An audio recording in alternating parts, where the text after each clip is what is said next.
আসসালামু আলাইকুম, সবাইকে আমন্ত্রণ জানাচ্ছি। ঈদে মিলাদুন্নবী উপলক্ষে যে কুইজ প্রতিযোগিতার কথা বলেছিলাম সেটি অংশগ্রহণ করার জন্য আমার আগের যে বক্তব্য, ওই বক্তব্যর ভিতর থেকেই প্রশ্নগুলো করা, যেন হজরত মুহাম্মদ সাল্লাল্লাহু আলাইহি সাল্লামকে কিছু ধারণা দিয়ে সে তার উপরেই ভিত্তি করে এই প্রশ্নগুলো করা। যারা আশা করি পুরো বক্তব্যটা শুনেছেন তারা প্রশ্নগুলো ইনশাল্লাহ 90% প্রশ্নের উত্তর আপনারা পাবেন। প্রশ্ন 1 নম্বর প্রশ্ন, হজরত মুহাম্মদ সাল্লাল্লাহু আলাইহি সাল্লামের মাতা তার কি নাম রেখেছিল? হজরত মুহাম্মদ সাল্লাল্লাহু আলাইহি সাল্লামের মাতা তার কি নাম রেখেছিল? প্রশ্ন নম্বর 2, হজরত মুহাম্মদ সাল্লাল্লাহু আলাইহি সাল্লামের প্রথম দুধ পান করেন তার মা। আমার প্রশ্ন হলো, তার প্রথম দুধ মার নাম কি?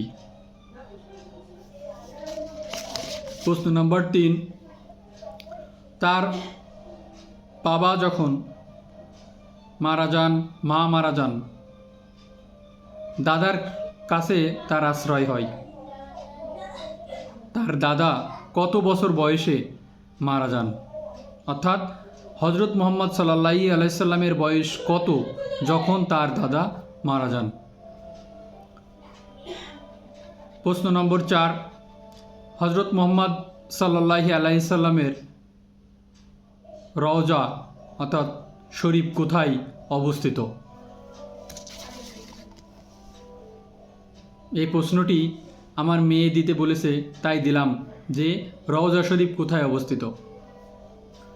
হজরত মুহাম্মদ সাল্লাল্লাহু আলাইহি সাল্লাম কত বছর গোপনে ইসলামের দাওয়াত দেন?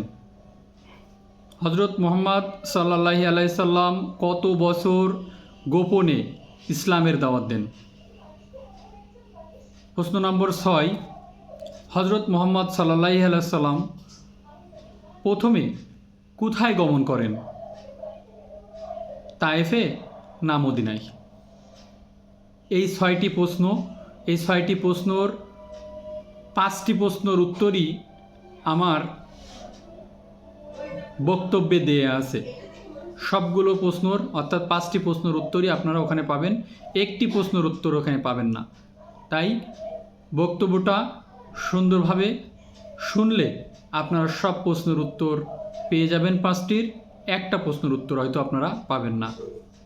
অসংখ্য ধন্যবাদ জানাচ্ছি এই কুইজ প্রতিযোগিতায় আপনাদের অংশগ্রহণ করার জন্য। সবাই ভালো থাকবেন, সুস্থ থাকবেন, সুন্দর থাকবেন এবং মুহাম্মদ সাল্লাল্লাহু আলাইহি সাল্লামের জীবন দর্শনই হোক আমাদের আদর্শ। আল্লাহ হাফেজ।